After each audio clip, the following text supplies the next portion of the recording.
If your man-to-man defense keeps breaking down or your team struggles with mismatches, it's time to explore zone defenses. In this video, I'll walk you through the most effective zone setups, from the classic 2-3 to the aggressive 1-3-1 zone, and explain when and why to use each one. Whether you're a new coach or looking to expand your playbook or just want a refresher, this is your complete zone defense guide. Okay. The first one we're going to talk about is the 2-3 zone.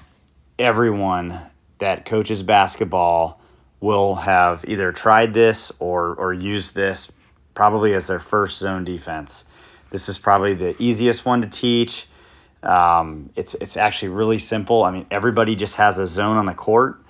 It's got a two-person front and three-person back. For all the zone defenses that any coach is going to talk about, the first number in the name of the zone will be the top number of players, and then the last number or the second number will be the one next to the basket. If there's three, then that middle number will just be the middle number. Okay, just like the 1-3-1 we're going to go over here at the end of this video. The 1-3-1, there's three players in the middle, one player up top, one here. So we're jumping into the 2-3. You can play the 2-3 zone when you're just, you're not even sure what to do anymore, right? You can always resort back to the 2-3 zone. It's a great zone defense. And really what it's designed for, it's designed to keep players from scoring inside the paint. So if you've got a team that you're going up against and they can't shoot from the outside and they're just knocking it down all day long from layups, put a 2-3 zone in there and play. And you can do this zone a couple different ways. You can what I do is I call it two things. I call it 2-3 zone behind the line, where I tell my players, don't go out past the line, right? Like you're getting destroyed by this team coming in, just play behind the line, and that way they're not beating you off of the dribble. Or you can play a 2-3 zone extended, where your players can extend out more, and come out and get the ball and be a little more aggressive. Okay, if you do play aggressive, just remember you open up and there's a lot of gaps. So you just got to be careful with that. But if your team, if your team's got it and they understand the risks and they can keep up, then you're good. So that's the 2-3 zone. I'll kind of show you quickly, well, first of all, let me show you where the weak points are, or where you want to keep where you want to be concerned, right? So high post, you're gonna be vulnerable here.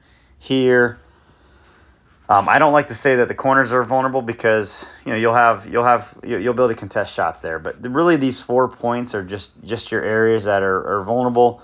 When you're playing against 2-3 zone, this is where you want to get the ball in those 4 different spots. That's where everybody wants to put the basketball. So that's what it looks like. This is kind of how a lot of coaches will have it set up. I mean, there's a bunch of different variations, but this is they'll have the 4 or whatever running the baseline, and just looking for opportunities to open up for a shot. And the corners, obviously they'll do overloads. And really, how I try to beat the zone is I just try to get the ball to the high post and make these 2 players collapse, or I just try to get a nice 3-point shot up here. Remember, this defense is very good against teams that can't shoot threes. So if they want to shoot threes, okay, the 3-2 zone defense. You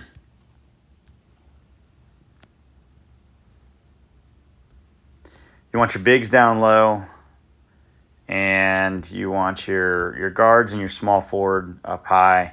When are you going to use this zone? I like to use this zone again when I'm trying to keep players from driving in. It is helpful for that. It's also good it's a good defense to trap in the corners, but you can also get exposed by doing that as well. A lot of teams will just run an overload offense on you, so you just got to be a little worried about that. But this is a great defense for keeping teams from driving in from the top, just like the 2-3 is. So where are the vulnerabilities on this? your corners are definitely vulnerable areas. So, here, just depending on, I mean, obviously anywhere in the paint can be vulnerable, but if you're playing it out, then you're good. So there's several ways to run this, right? You can run an extended zone where you're coming out, but just like I said with the 2-3 zone, you just got to be a little careful because you will have some gaps. Your players can come up, and you can run a half court press with this. It's effective. Just everybody moves off to the side. You can see how I kept the 3-2 zone integrity here, where you're trapping up top, but everybody moves over. Or you can just play it behind the line, and those are the two ways that I like to play this. I like to play this one 3 ways, right? Behind the line, extended and a little more aggressive, or I like to run the half-court trap like I was just mentioning. So I'm going to go over just kind of like the regular way of running this and where I'm going to put my players if I'm offense on this, okay? I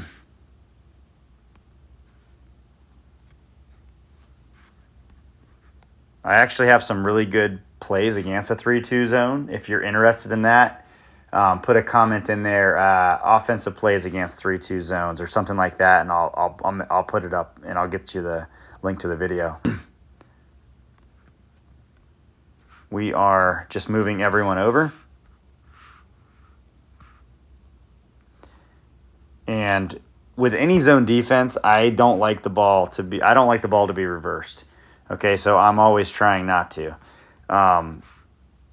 That's why I'll have this player kind of here and just intimidating the pass out this way.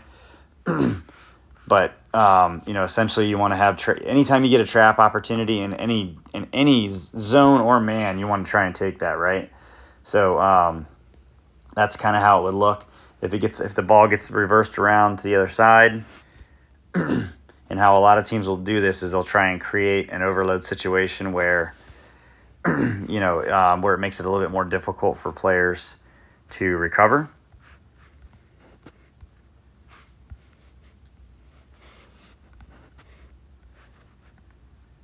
They'll put a person in that high post just to make sure that we have to pay attention to it. So that's what that one looks like. The 3-2 zone, I mean, all of these zones are and everybody moves together with the basketball and anticipates passes. So that's the 2-3 zone. I'm going to jump now into the 1-3-1 zone. Is a fun zone to run. You want to use this one when you've practiced it a lot. This isn't the kind of zone that you want to just start off and only practice it one time and then try and play it during your next game, especially if it's a rec team.